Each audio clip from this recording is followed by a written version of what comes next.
Si recordáis, cuando hemos visto antes el mester de juglaría, hemos dicho que el mester de juglaría es el oficio de los juglares, es decir, aquello que hacían los juglares y el tipo de literatura que los juglares transmitían durante la Edad Media en España. Paralelamente al mester de juglaría, y a partir del siglo XIII, en el siglo XIII conviven el mester de juglaría y el que os voy a explicar ahora, que es el de clerecía, como os decía, paralelamente, en los siglos XIII y XIV nos vamos a encontrar con el mester de clerecía. Otra vez, mester oficio de clerecía, en este caso de los clérigos, es decir, el oficio de los que rezan, de los que se dedican a la iglesia.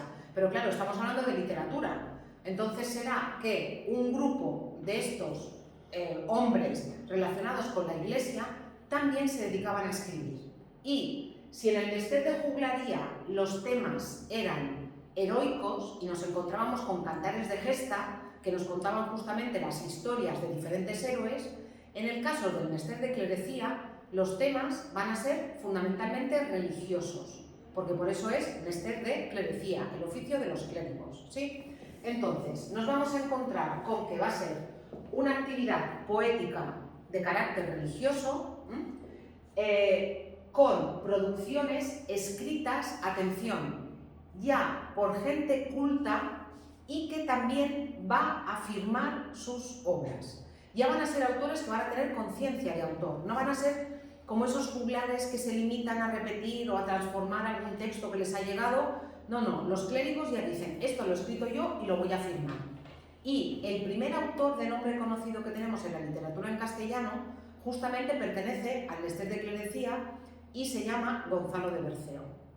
Es el primer autor que tenemos de nombre conocido y pertenece, como os digo, al mester de juglaría. Es un autor del siglo XIII. Dentro del mester de clerecía. El mester de clerecía tiene como características fundamentales la primera, la que os he dicho.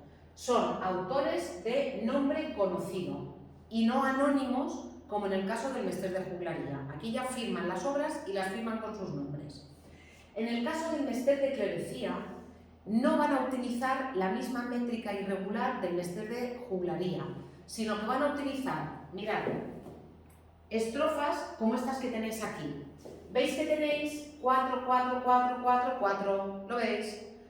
Si midierais, veríais que todas las estrofas tienen 14 sílabas. No os voy a pedir que lo midáis, pero si las midierais, veríais que todas tienen 14 sílabas y que todas están divididas en medio por una pausa central para coger aire, porque si tienes que leer un verso tan largo sin coger aire, a veces te ahogas un poco. Entonces, tendríamos todos cuanto vivimos y por el mundo andamos, aunque en prisión estemos o en un lecho yazgamos, todos somos romeros, por el camino andamos. San Pedro dice esto, por él nos lo robamos.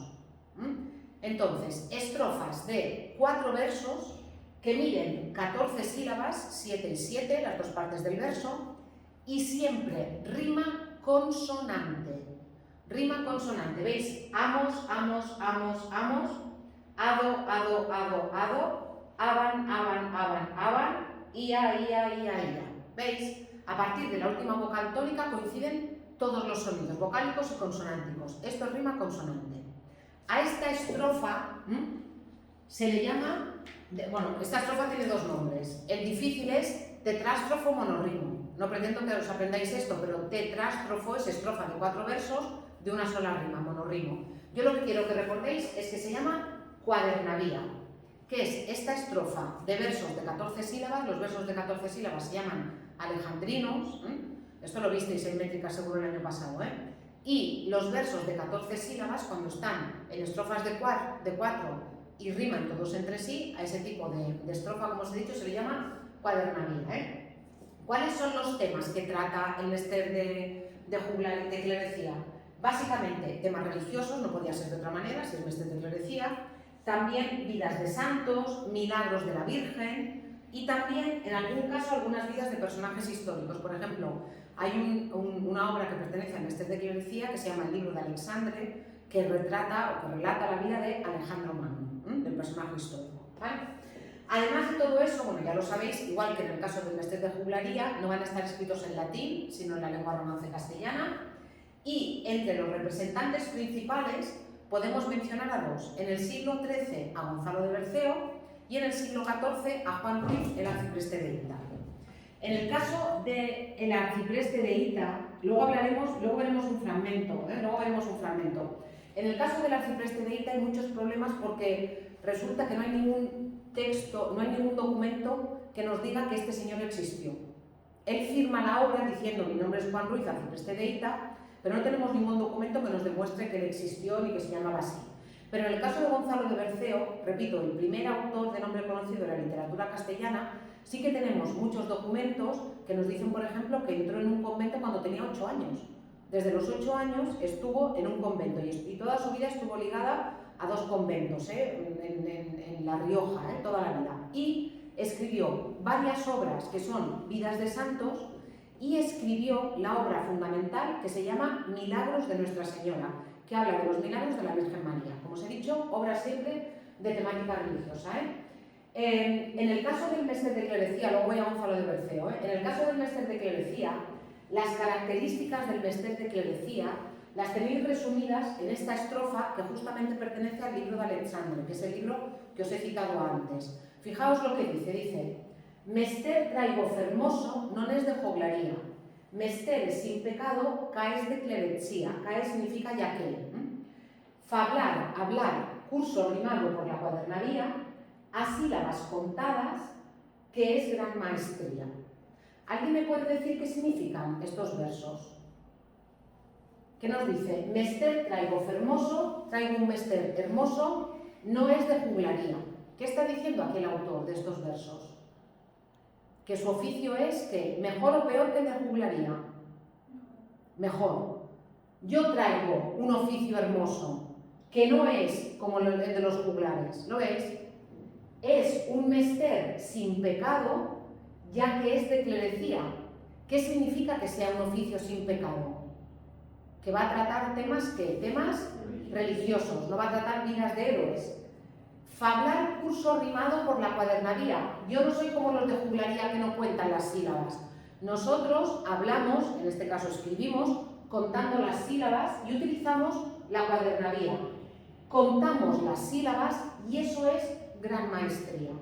De alguna manera lo que nos están diciendo los autores del Mester de Clerecía es que se consideran superiores a los del Mester de juglaría, primero porque sus obras son de temática religiosa y segundo porque en sus obras nos vamos a encontrar con una métrica perfecta, con una métrica que sí que cuenta las sílabas y que sí que hace que rimen los versos en consonante.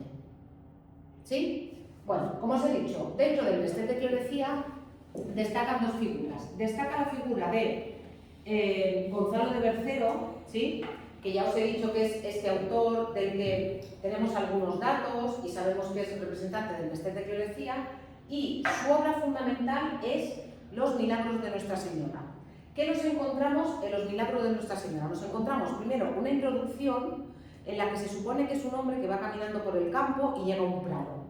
Y en este prado todo es perfecto, y él se tumba ahí en el prado y es absolutamente feliz. En realidad no nos está hablando de un prado, sino que nos está hablando de la Virgen María. Y nos está diciendo que cualquier persona que se acerque a la Virgen es una persona que va a hallar la felicidad de su vida y que va a ir al cielo por creer simplemente en la Virgen. ¿Sí? Y después, a partir de eso, vienen 25 milagros protagonizados por la Virgen. ¿Qué es lo que pretende Gonzalo de Berceo con estas historias? Que la gente crea. Y además, ¿os acordáis que os dije el otro día que muy poca gente durante la Edad Media sabía leer y escribir? Gonzalo de Berceo escribe esta obra no para ser leída así, sino para ser leída en voz alta ante un grupo de personas. La gente no solamente disfrutaba de esos textos, sino que también aprendía literatura sagrada, que es al final lo que le interesa a Gonzalo de Berceo. ¿De acuerdo? Entonces, aquí tenéis un texto que me gustaría que leyerais en casa con tranquilidad de Berceo, que es justamente la introducción a los milagros de Nuestra Señora. En el caso de Juan Ruiz, el arcipreste de Hita, que es este otro autor del Mester de Clerecía que os he dicho, que en este caso sería del siglo XIV, en el caso de Juan Ruiz tenemos el problema que os he contado antes, y es que, así como de Gonzalo de Berceo sí que tenemos datos biográficos, de Juan Ruiz no sabemos absolutamente nada. Ni siquiera hay ningún registro de que fuera arcipreste de la ciudad de Hita. Hita era un pueblo hoy menos importante, pero durante la Edad Media un pueblo muy importante de la provincia de Guadalajara. Y arcipreste es un cargo eclesiástico casi antes del obispo.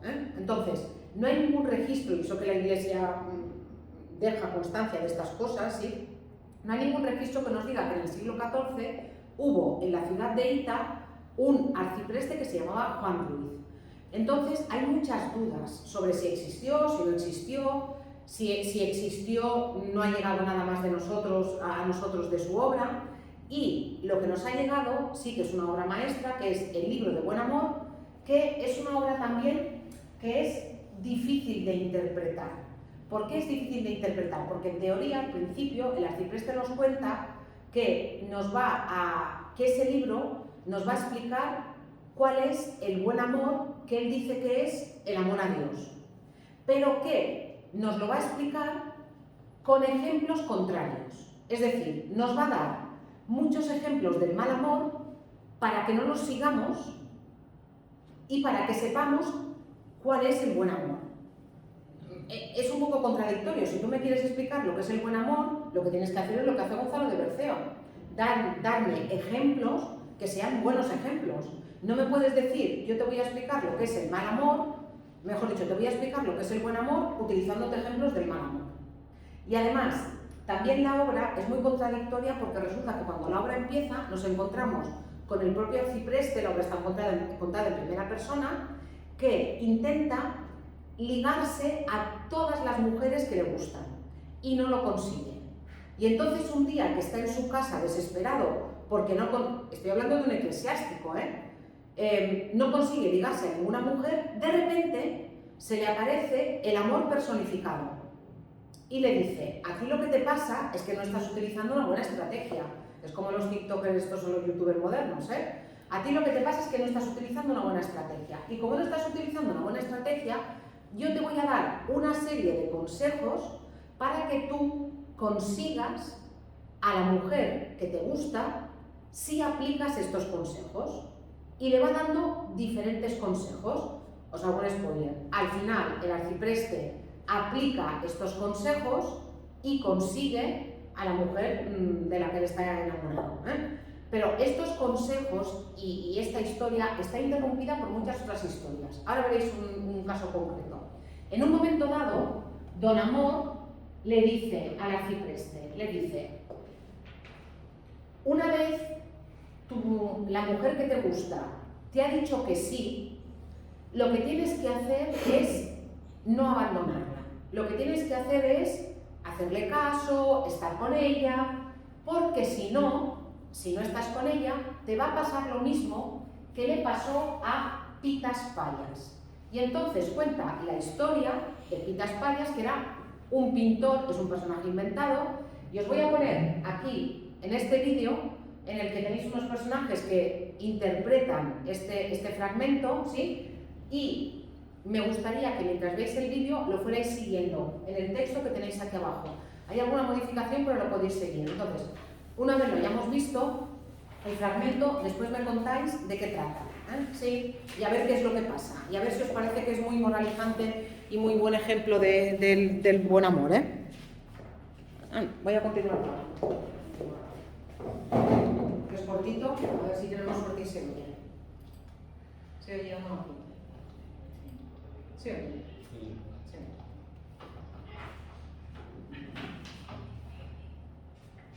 Espera, que no se oye mucho.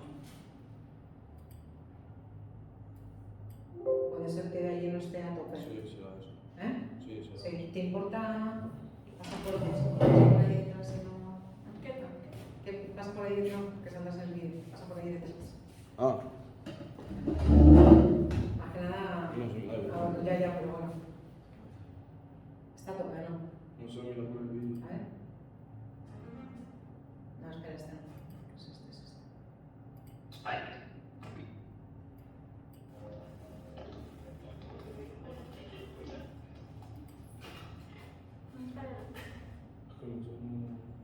Ahora no sé.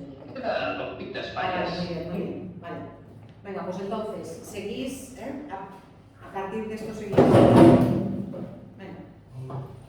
Seguís por favor el texto,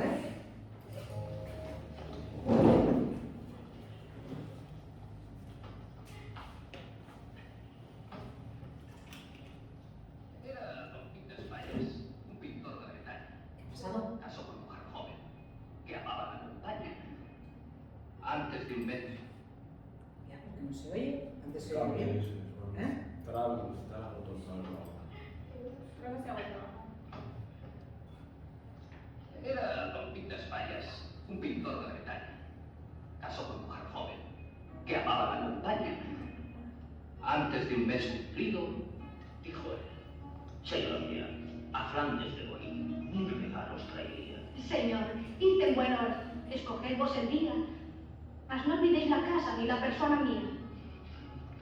Señora, mi señora, dueña de la hermosura, yo quiero, en vuestro cuerpo, pintar una figura para que ella os impida hacer cualquier cosa.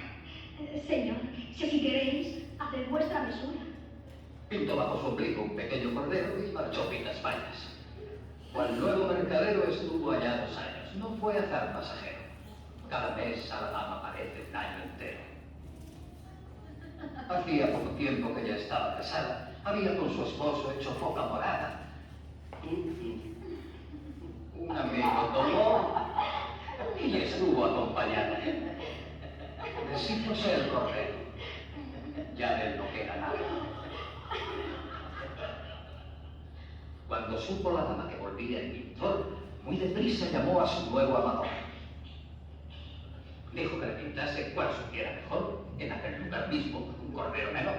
Pero con la gran prisa pintó un señor carnero cumplido de cabeza, con todo un buen apero.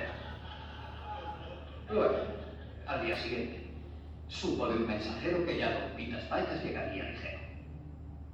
Cuando al fin el pintor de Flandes fue venido, su mujer, desdeñosa, fría le ha recibido, y meditando en este gesto tan desabrido, la señal que pintara no ha quedado en olvido. Dijo don Pintas Payas: señora, perdonad, mostradme la figura y tengamos hablar.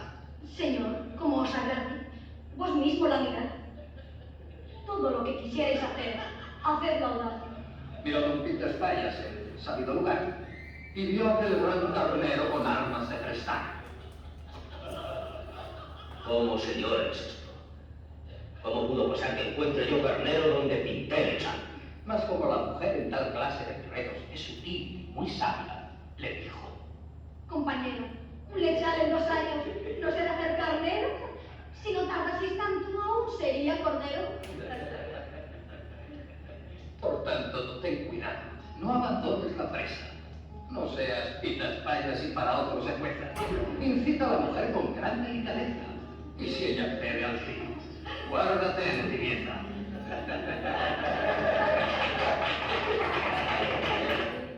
Aunque el texto sea del mestre de clerecía, parece que lo están citando un juglar, ¿lo veis? En una taberna. A ver, ¿quién es capaz de contarme la historia? ¿Qué pasa en esta historia? ¿Qué pasa? Don Pintas Payas y su mujer se casan. Y cuando llevan muy poco tiempo casados, ¿qué pasa? Pintas Payas se va. Que él se va. ¿Y se va por cuánto tiempo? Por 2 años. Por 2 años. Pero antes de irse y de saber que va a estar 2 años, ¿qué le dice a su mujer? ¿Que le pinta qué? Que le pinta un corderito debajo del ombligo para que ella no haga nada que no tenga que hacer. Porque se supone que si hace algo que tiene que hacer, el corderito se le va a borrar. Sí, claro, a la gente en aquellos años no se lavaba, no se lavaban, o sea, es así, la gente pasaba años, meses sin lavarse, ¿sí? Entonces, él le pinta un cordero, piensa que volverá al cabo de poco tiempo y cuando vuelva, si su mujer tiene el corderito intacto, quiere decir que no ha hecho nada que no tenía que hacer. Pero ¿qué pasa? Que como él está 2 años fuera, su mujer ¿qué hace? Se busca un amante y como consecuencia de lo que hace con el amante, ¿qué pasa con el cordero? Que se borra. Cuando a la mujer le avisan de que el marido está volviendo, ¿qué hace la mujer? Le pide al amante que le dibuje un corderito, pero el amante le dibuja un corderito, no, le dibuja un carnero, con una buena cornamenta. Sí, entonces, en cuanto llega el marido le dice: venga, enséñame el corderito y vámonos a la cama, ¿sí? Tengamos solado, vamos a pasárnoslo bien, ¿sí? Y claro, cuando ella le enseña el cordero, resulta que en lugar de tener un cordero, lo que tiene es un señor carnero allí con una cornamenta, ¿sí? Pero ella, ¿qué le dice? Cuando él se lo echa en cara, ¿ella qué le dice? Esperarás que con 2 años el cordero sigue siendo cordero. Efectivamente le dice, petit corder en 2 años no se ha de hacer carne, si no tardaseis tanto, aún sería corder. Es decir, un corderito en 2 años no se tiene que hacer carnero. Si no hubieras tardado tanto, todavía sería carnero, ¿vale? Y ahora viene, por tanto, ten cuidado, no abandones la pieza, incita a la mujer con gran delicadeza y si promete al fin, guárdate de tibieza. Es decir, si ella te ha dicho que sí, tienes que ser un amante constante y no la tienes que abandonar. Porque si la abandonas, se va a ir con otro. Sí, pero veis que este mensaje en realidad es como muy poco moralizante y religioso, cero. Porque imaginaos la historia y con el corderito y con lo que hace ella y con el amante y con todo eso. Entonces, ya os digo que hay muchas dificultades para entender correctamente el libro del buen amor y en realidad para saber qué es lo que nos quiere contar el arcipreste de Elda. Es como si fuera una excusa. Eso de decirnos, yo escribo el libro este que es el libro del buen amor, que es el amor de Dios, pero por si acaso os voy a dar ejemplos que no tenéis que seguir, es una excusa. En realidad lo que él quiere es darnos malos ejemplos, que siempre son más divertidos que los ejemplos de los milagros de la Virgen. ¿De acuerdo? Vale. Venga, esto es lo que os quería contar del Mester de Clerecía y del Mester de Juglaria. ¿Qué ocurre con otros géneros durante la Edad Media? Mirad, ¿qué ocurre con el teatro durante la Edad Media? Pues mirad, lo que ocurre con el teatro durante la Edad Media es muy sencillo, que prácticamente todo el teatro que nosotros sabemos que hubo durante la Edad Media se ha perdido. Sabemos que se representaban pequeñas obras en los castillos, en los palacios. Sabemos que se representaban obras primero dentro de las iglesias y luego fuera de las iglesias, en las plazas. Sabemos que los juglares muchas veces también, como eran un poco actores, también hacían pequeñas interpretaciones, pero todo eso se ha perdido. Y lo único que ha llegado hasta nosotros es un fragmento del Auto de los Reyes Magos que trata justamente el momento en el que los Reyes Magos ven la estrella de Belén y deciden seguirla para encontrar al niño Jesús. Pero ni siquiera los reyes interactúan entre ellos, sino que vemos a los 3 magos de Oriente que van saliendo por separado de sus casas y cada uno hace un parlamento y ahí se corta. Tenemos en realidad solamente un fragmento muy pequeño y el resto se ha perdido. Este fragmento es probablemente del siglo XIII y son solamente 147 versos. Ya está, ya no tenemos nada más, ¿vale? Y ahora, para terminar ya con la literatura medieval, y así pasamos a otra cosa, para terminar ya con la literatura medieval, os quiero hablar de una obra, de la obra del Conde Lucanor, que es el primer ejemplo que vamos a ver de texto escrito en prosa. Porque recordad, los textos del Mester de Juglaría están escritos en verso, los textos del Mester de Clerecía están escritos en verso. El fragmento del Auto de los Reyes Magos, que no tenéis ningún texto aquí, no tenéis ninguna muestra, pero también os lo digo, está escrito en verso. A partir del siglo XIV, en la península, empiezan a escribirse cuentos, y empiezan a escribirse cuentos que se recopilan tipo los cuentos de las 1001 noches. Entonces, esas historias, esos cuentos recopilados, ¿os suena la historia de Aladín ahora para los modernos, Sinbad el marino? Son historias, las historias de Scheherazade y las historias de las 1001 noches. Son cuentos que vienen de Oriente y que llegan hasta la península a través fundamentalmente de la influencia musulmana, ¿sí? Y entonces, a partir del siglo XIV, va a haber autores españoles que se van a dedicar a recopilar esos cuentos y va a haber un autor que es don Juan Manuel, el autor del Conde Lucanor, que lo que va a hacer va a ser juntarlos, esas historias que le han llegado hasta él, lo que va a hacer va a ser juntarlas y rehacerlas siempre siguiendo la misma estructura, que ahora la veremos en un ejemplo concreto. Entonces, en el Conde Lucanor lo que nos vamos a encontrar son 50 cuentos, todos con una moraleja o con una enseñanza final, todos, y en esos 50 cuentos nos vamos a encontrar siempre con la misma estructura. De don Juan Manuel, solamente os quiero contar que él pertenecía a familia de reyes. Él era sobrino del rey Alfonso X el Sabio. Era un hombre riquísimo, se decía que una ardilla podía ir sin salir de sus tierras desde Murcia hasta Cantabria. O sea, tenía prácticamente media península, era de él. Y también, como curiosidad, se casó con una niña cuando ella tenía 8 años. Ni se conocían, se casaron como se casaban durante la Edad Media.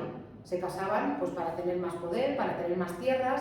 No consumaron el matrimonio enseguida, sino que ella estuvo allí en uno de los palacios de él hasta que ya tuvo la menstruación. Y cuando ya podía tener hijos, luego ya sí que consumaron el matrimonio. Y es un hombre que escribió muchas obras literarias y se preocupó de que estas obras se conservaran en un monasterio determinado, que era el monasterio de Peñafiel, en Valladolid, con tan mala suerte que el monasterio se quemó y las obras se perdieron.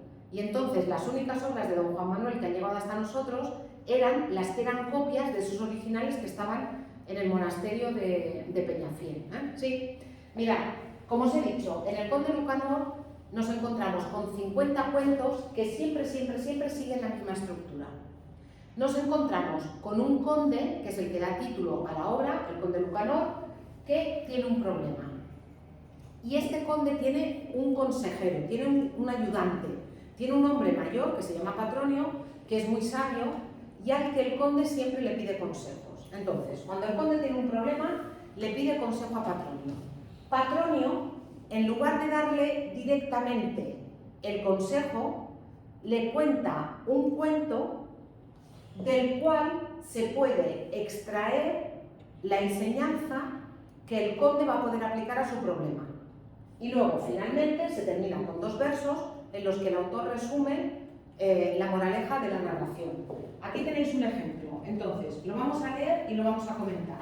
Voy a parar porque quiero que leáis vosotros y así vais haciendo marcos. Vale, os veo que si no...